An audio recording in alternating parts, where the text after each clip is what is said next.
So in this video I'm going to be going over game 2 from Prep Test 78. Okay, game 2.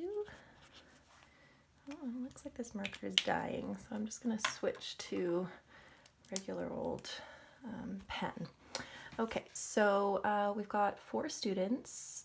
4 students will be assigned to a history project in which they will search archives for the years 1921, 22, 23, 24. So when we have something like that, I wouldn't write out the date every time. I'd just do 1, 2, 3, 4. Okay, saves us a little bit of time. Each of the 4 years will have exactly 1 student assigned to it, and we have 6 students available, which means 2 of them will be left out. Okay, so this is a selection game or an in and out game. The students that we have available are L, M, O, R, T, and Y. Okay, and then we've got our conditions. Only L or T can be assigned to 1923. So I'm just going to write that directly into my diagram. And then we have a bunch of conditional rules. So if M is assigned to the project, so if M is in, then M is assigned to 1 or 2. So if M is not assigned to 1 and not assigned to 2, then M is out. Really what this boils down to is that M can't be 4th, because M could be 1st, 2nd, or out. And we already know that M can't be 3rd because only L or T could be 3rd. Okay. Next rule, if Tiffany is assigned to the project, T, then R must be. If not R, then not T.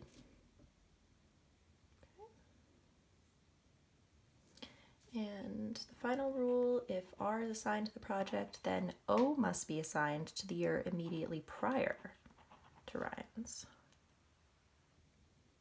Okay. And if we don't have O right before R, then R is out. So one thing I could do is I could just trigger one of these rules, right? Just kind of create a scenario here. So if T is in, okay, so we'll just do the in and out portion at this point. So if T is in, then R is also in.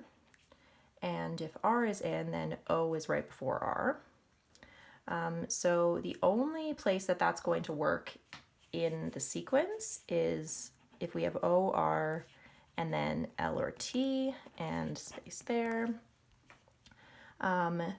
Because M can't be in 1 or 2 because O and R are there. We also know that means that M can't be 4th. That means M has to be out. And then if we look at our list of players, we know that M is out, we know O and R are in, we know T is in, but we're not sure if T is 3rd or 4th. Okay, so we know T can be 3rd. It's one of the only 2 that can be 3rd, but we don't know for sure that it is. So we could have O, R, T, Y. M and L are out. We could have O, R, L, T. M and Y are out. We could have, I guess that's it actually, because, oh no, we could have O, R, T, L with M and Y out. So those are 3 acceptable solutions that we can have if T is in, and of course T being in triggers R to be in, and that will trigger O to be right before R and also be in. So we have a bunch of acceptable solutions there, which is kind of handy. Start out with the game with that. All right, so now I'm going to do the questions for this one. And let's see if I have some scrap paper here that I can use for it.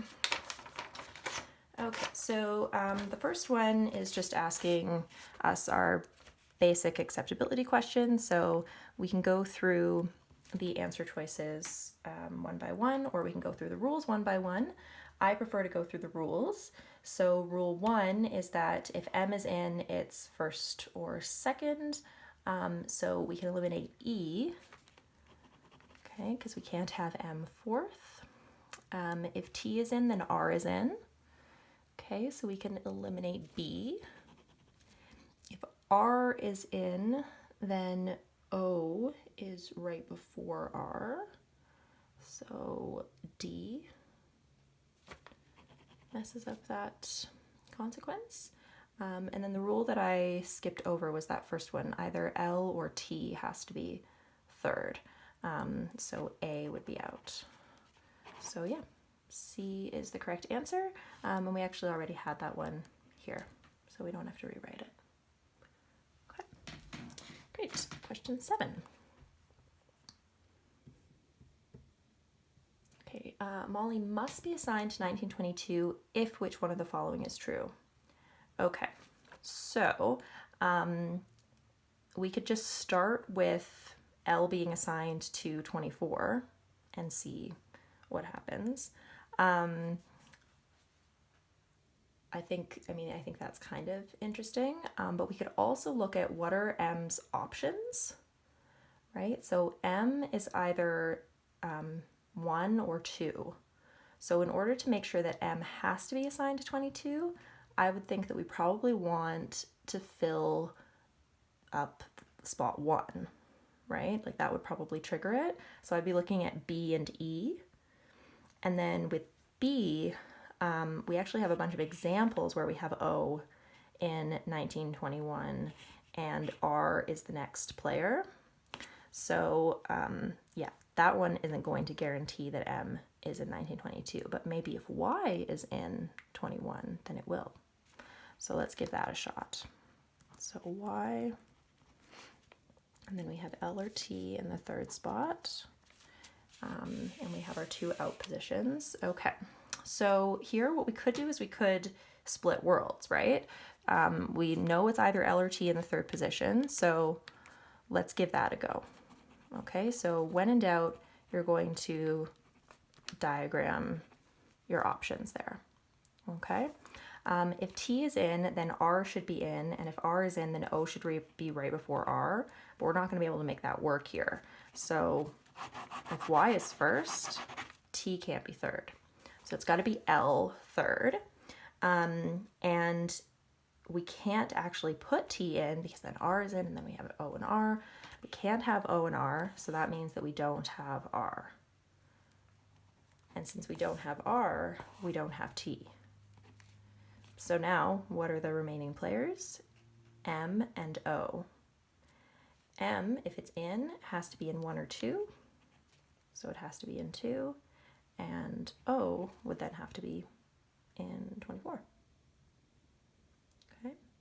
So Y being in 1 actually means that M must be in 2 and L must be in 3 and O must be in 4.